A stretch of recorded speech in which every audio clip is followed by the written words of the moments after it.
আসসালামু আলাইকুম বন্ধুরা, সবাই কেমন আছেন? আমি মাঠে নামেছি। দেখেন আমার জমিতে আমি লাউ লাগাইছি আর কি। লাউ সাইডে আমি বরবটি লাগাবো এবং আমি নিজেই ঢিপলি করতেছি দেখেন। আর আমার ছেলে দাঁড়িয়ে আছে মাঝপথে। এই আমার সামনে হলো সিম, এই হলো লাউ, আর এগুলো আমি ঢিপলি করতেছি বরবটি লাগানোর জন্য দেখেন। কারণ লিভার নিলে হয়তো 2টা লিভার লাগবে, এই জন্য আর কি আমি আজ 2 দিন ভরে আমি নিজেই সবগুলো করতেছি দেখেন।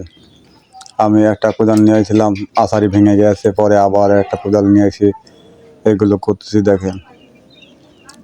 অতিরিক্ত ঘাস হয়েছে, ঘাস মারা বীজ দিলে হয়তো উপরে মরে যাবে, কিন্তু নিচে তো মরবে না, দুবলি ঘাস, এই জন্য আর কি আমি ওই রকমই রাখছি। কারণ গাছগুলো বড় হয়ে গেলে আমি জাংলা দিব, এবং সাথে সাথে এই হাতে যাতে বরবটির গাছও আমি ওই জাংলায় উঠাতে পারি, এই জন্য আর কি ডিপলি আগে থেকে করতেছি। যে যেখান থেকে দেখছেন সবাই ভিডিওটা বেশি বেশি করে লাইক শেয়ার কমেন্ট করবেন, এবং যেন আমি আবারও আপনাদের মাঝে ভিডিও উপস্থাপনা করতে পারি। কারণ আমারও একটা ইচ্ছা আছে, আমি আপনাদের মাঝে হয়তো ভাইরাল হব না, কিন্তু আমি সব সময় যেন আপনাদের পাশে সব সময় থাকতে পারি।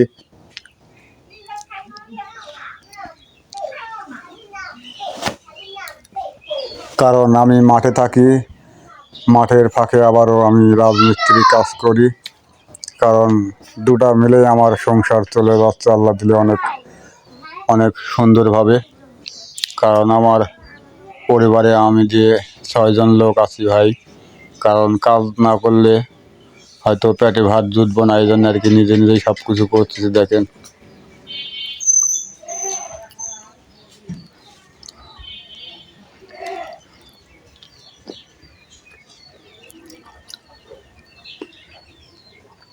অলরেডি বৃষ্টি হচ্ছিল, তখন আমি মাঠে নামছিলাম।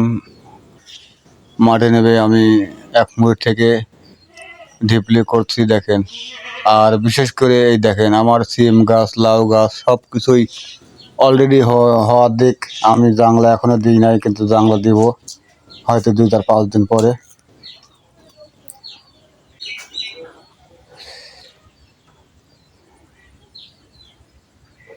কারণ আমার কাজই এইগুলো করা, এবং মাঠে চাষাবাদ করা, এবং হাতে সময় পাইলে হয়তো আমি রাজমিস্ত্রির কাজে যাই। আর আমি লাউ গাছ দেখাবো, এই যেন লাউ গাছ কত সুন্দর হয়েছে, অনেক বড় বড় হয়ে গেছে, গাছের বয়স আজ 15 দিন। সবগুলোই এরকম হয়ে গেছে, হয়তো আর 10 দিন থাকবে না নিচে। জাংলা দিয়ে আবার জাংলা উঠাই দেবো এই গাছগুলো। আমাকে হয়তো গাছগুলো আমাকে ফল দিবে কিনা আমি নিজেও জানি না, কারণ আল্লাহ পাক যা করে ভালোর জন্যই করে। আমি গাছ লাগাবো, জাংলা দিব, এবং গাছে জাংলা হয়তো গাছগুলো ভরবে, ফল দিবে রিজেকের পর নির্ভর করে, এবং ফল না দিলে আমি হয়তো কী করবো আর বলার কিছু জায়গা নাই।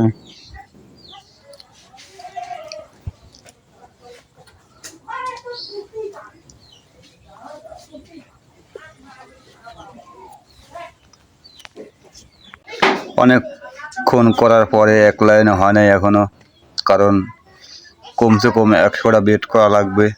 ওই কোণা থেকে আমি এই কোণা আসছি, 4 সাইডে এরকম হবে, কেবল এক সাইড হলো, এখনো হয় নাই, এখনো সামনে এখনো 4-5টা বাকি আছে, হইলে পরে এক সাইড হবে। আমার ছেলে দাঁড়িয়ে আছে এই যে। আর বিশেষ করে সবাইকে বলতে চাই, জমি হয়তো আমার আছে আর একজনের নাই, আর একজনের আছে আর একজনের নাই। কারণ শাক সবজি আবাদ করলে, অর্থাৎ সংসার চলুক বা না চলুক, কারণ এটার মজাই আলাদা। কারণ আমি মাঠে জীবনেও কাজ করি নাই, কারণ আজ গত 5 বছর ধরে আমি মাঠে থাকি, এবং মানুষের ভুঁই আমি বাগে নিয়েছি, এবং বাগে নিয়ে এই ভুঁইতে আমি লাউ চাষ করি, সিম চাষ করি, ধান চাষ করি, এবং ঝিঙেও চাষ করছিলাম এবারও। কারণ আমার পেশায় এখন হয়ে গেছে মাঠে, কারণ মাঠেও থাকি, হয়তো রাজমিস্ত্রির কাজও একার দিয়ে করি আর কি। কারণ যখন যেটা পারি তখন সেটা করি আমি ভাই। হয়তো কাজকে কখনো ছোট করিনি, এই জন্য আর কি সব কাজ করি। আবার সব সময় আপনাদের মাঝেও সব সময় থাকতে চাই, কারণ এর মাঝেই হয়তো অনেক সময় দিতে পারি না, হয়তো সময় দিই আবার দিই না। কেউ কিছু হয়তো অনেকেই কমেন্ট করেন, হয়তো ভাই আমাকে কমেন্ট করেন না কেন ভাই, কিছু মনে করবেন না, হয়তো অনেক সময় পাই না, হয়তো সময় পাইলে হয়তো আপনার পেজে থেকে ঘুরে আসবো।